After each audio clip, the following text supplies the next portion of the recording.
Hello everyone, this is Ricky Gold. So this is my project, Bias Lab. So this model is 84% accurate and the number is honest. So in every other AI curriculum courses, it teaches, and this is the most basic thing that is like model can be biased, right? So a student can learn the sentence, they can repeat it on the quiz. Almost none of them have ever watched it happen, and that's nobody's fault. You can put it on a slide. You need a model that actually runs a real deal with a real gap in it. And a control that the student can grab and move, correct? So this is a one link stop for all the things that I just mentioned. So for right now, we have, as you can see, we have the loan approval data. This is a real data of 1994 census, Ripple as lending decisions. No bank made any of this decision, approve, deny, or any locations. I have also have other two data, which is a synthetic right now. So let me just show you what happens when I click the load and the train. As you can see, this is the right over here, right? So this now the real data is all loaded, and as you can see, these are all the real data. As you can see, if you want to know about the data over here. So that trained in fraction of seconds, right? So right there in the browser, no server, no API, and nothing to log into.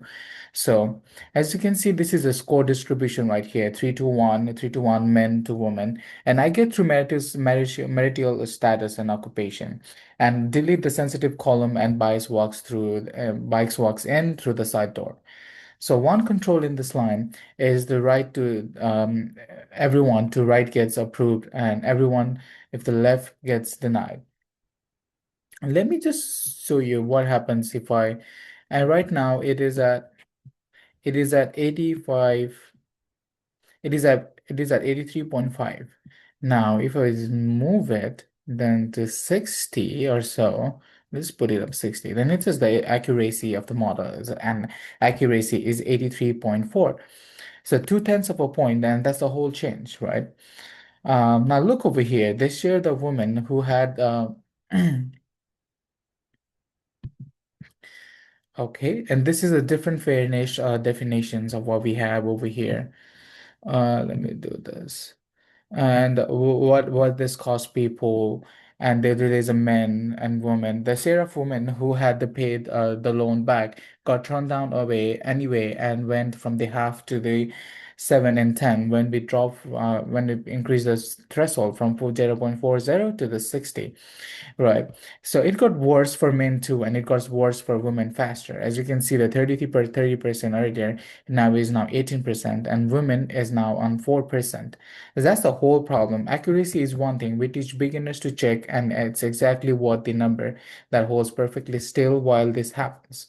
So there is no language model in here, and yes, that's on purpose. And LLM will explain fairness to the student, right? And I want the student producing the evidence being told something and catch it yourself, don't land the same way. And the whole point is the second one. Before I show you to the other ones, let me just show you what small thing that I have added for people who is too new to this website. I had a little tour, right? So it says the model accuracy drag 33.4% and what's gonna turn away. So this is the one he's talking about. We can change it. The next one is try to make the demography parity 0. It is this one. Mhm.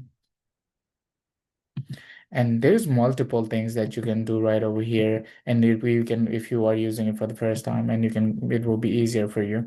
Now let's go to the medical risk. So medical risk, the second data set, this one is synthetic, built for teaching based on a real study room from 2019. A hospital risk algorithm was flagging black patients for far less than white patients who were just as sick. Nobody gave it a risk, they gave it a cause. So in here, in here, the label is what the patient spent, and the spending tells you who got care and who was sick, and the label is already wrong before the model ever sees it, right? All right, let me fix it. Right now, it's just like 72 or thing. Now I'm gonna drop it to 0.67. Let's just put 67, the mean. Yeah. So every fairness metric on this page is now under 5, as you can see. Most of them are under 5, as you can see, right? So by every definition on the screen, I fixed it. And now look at what it cost.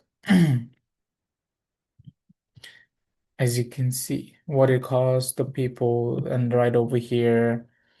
I got there by approving almost nobody in either group. I didn't make it fair. I stopped helping anyone, and the app said it out loud. So that's the reason this exists. You can satisfy a metric completely and abandon the thing it was meant to protect by accident, meaning well, with the dashboard telling you it's a good job the whole way down, right? So on how it's built, the model is a logistic regression, and I wrote it by hand. 60 lines, no ML library, a script that repo runs, the skill that the repo runs. Sorry. The repo runs skillet on the same split that checks minds against it, and they agree on it. And there's a six fairness definition on screen at once, confidence intervals of every gap, three data sets with the answer, a key as a teacher who can run this tomorrow. I'll be honest about the size of it. No student has used this yet. I won't make a single deployed system fairer. What it might do is change what one person notices. Somebody who has watched an accuracy number sit perfectly still while a denial rate climbed is going to ask second question every time they see one for the rest of their career. You are not choosing whether to be unfair. You are choosing who observes it. So yeah, this is my whole project, Bias Lab. Please give it a thumbs up if you like it, and you can also add multiple data sets later on to check it. Thank you.